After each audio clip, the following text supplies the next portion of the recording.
Assalamualaikum warahmatullahi wabarakatuh.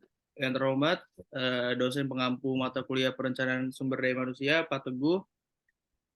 Saya Muhammad Noval dan partner saya Adil Kusuma Anugrah. Di sini kita akan membahas progres dari jurnal kelompok kita tentang pengaruh komunikasi, organisasi, upah, dan pengembangan karir terhadap niat berpindah di mediasi keterlibatan karyawan pada wilayah Jabodetabek.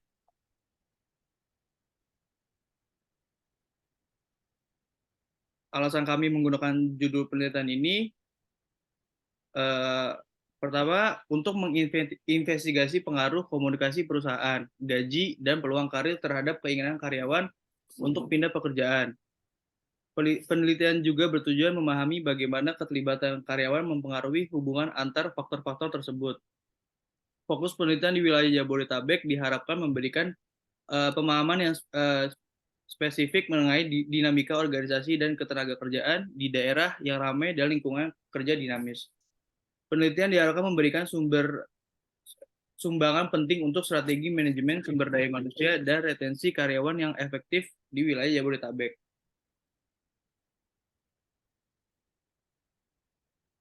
Fenomena yang memperkuat alasan kami memakai judul ini adalah untuk memperkuat alasan kita pakai judul ini dikarenakan pada tempat magang atau kerja profesi kami banyak karyawan perusahaan yang memiliki niat untuk berpindah, entah dari faktor gaji yang kurang memadai, komunikasi antar karyawan yang kurang terjalin, atau karir yang kurang berkembang atau stuck di situ-situ saja.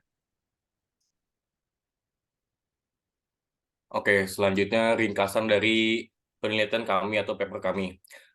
Penelitian ini bertujuan untuk mengetahui pengaruh komunikasi organisasi terhadap keterlibatan karyawan, upah terhadap keterlibatan karyawan, pengembangan karir terhadap karyawan, dan keterlibatan karyawan terhadap niat berpindah pada karyawan di kawasan Jabodetabek. Penelitian ini menggunakan metode kuantitatif dengan model Structural Equation Model atau SEM dan menggunakan software Smart PLS. Teknik pengumpulan dan data menggunakan kuesioner dengan sampel yang diperoleh sebanyak 65 orang. Hipotesis penelitian ini yang pertama, keterlibatan karyawan berpengaruh negatif dan signifikan terhadap niat berpindah. Terus hipotesis kedua, komunikasi organisasi berpengaruh positif dan signifikan terhadap keterlibatan karyawan. Lalu yang ketiga, upah berpengaruh positif dan signifikan terhadap keterlibatan karyawan. Lalu hipotesis yang keempat, pengembangan karir berpengaruh positif dan signifikan terhadap keterlibatan karyawan. Nah, hasil penelitian ini menunjukkan bahwa komunikasi organisasi berpengaruh positif dan signifikan terhadap keterlibatan karyawan. Upah berpengaruh negatif dan signifikan terhadap keterlibatan karyawan. Pengembangan karir berpengaruh positif dan signifikan terhadap keterlibatan karyawan, serta keterlibatan karyawan berpengaruh negatif dan signifikan terhadap niat berpindah pada karyawan di kawasan Jabodetabek. Next. Lalu ada key points dalam penelitian ini. Key points ada 5, yaitu yang pertama niat berpindah, yang kedua keterlibatan karyawan, yang ketiga komunikasi organisasi, yang keempat upah, dan yang kelima pengembangan karir. Next. Oke, key point yang pertama yaitu niat berpindah atau turnover intention. Dapat didefinisikan sebagai suatu kemungkinan seorang karyawan memiliki niat yang disengaja untuk meninggalkan sebuah organisasi atau perusahaan selamanya. Perputaran karyawan diacu dari seorang karyawan yang sedang mempertimbangkan untuk pindah atau berhenti. Kata niat adalah faktor penentu utama berhenti sebenarnya dari perilaku pekerjaan. Turnover intention juga disebut sebagai kecenderungan seseorang untuk pergi. Key point yang kedua itu keterlibatan karyawan. Dapat didefinisikan sebagai peran karyawan yang terlibat dalam sebuah organisasi agar terciptanya kesuksesan suatu organisasi. Keterlibatan karyawan menyangkut keyakinan seorang karyawan terhadap perusahaan, kondisi kerja, dan pimpinannya. Keterlibatan karyawan mengangkut kepada emosional karyawan tentang perasaan mereka terhadap organisasi dan dapat terlihat dengan sikap positif atau negatif mereka terhadap perusahaan dan pimpinannya.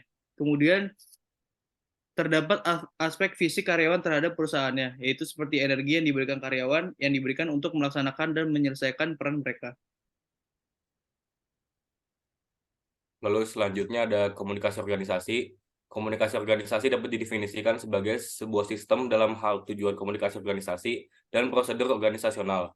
Tujuan dari komunikasi organisasional adalah untuk memperlancar pencapaian kinerja organisasi.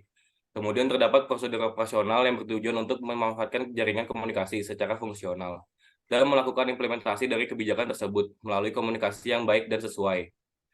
Komunikasi organisasi juga dapat didefinisikan sebagai suatu proses pertukaran informasi dan dipahami oleh dua anggota atau lebih.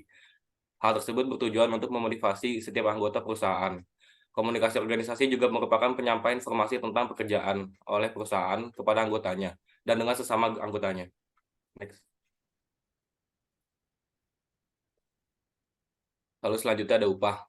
Upah juga dapat didefinisikan sebagai suatu hak yang diterima oleh karyawan atas pekerjaannya dan dinyatakan dalam bentuk uang sebagai imbalan dari perusahaan atas pekerjaan yang mereka tetapkan dan dibayarkan sesuai kesepakatan, termasuk juga berbagai tunjangan bagi karyawan atas suatu pekerjaan dan atau jasa yang telah atau akan dilakukan. Teori upah efisiensi berargumen bahwa memberi kerja yang membayar lebih kepada karyawan akan memotivasi karyawan di kemudian hari untuk meningkatkan produktivitas mereka. Next. Oke, key point yang terakhir itu pengembangan karir. Pengembangan karir merupakan sebuah proses yang dilakukan secara berkelanjutan dari tahap perencanaan dan tindakan yang terarah menuju peran pekerjaan individu dan tujuan hidup karyawan. Pengembangan dapat juga dikatakan sebagai suatu pertumbuhan yang diperoleh secara berkelanjutan sebagai terhadap keterampilan dan kinerja seorang karyawan. Pengembangan karir juga merupakan hasil dari usaha yang sudah direncanakan oleh individu, dukungan lingkungan individu, dan peluang yang diberikan organisasi. Oke, mungkin itu saja paparan dari saya, Muhammad Novel dari Adil Kusuma Nugra.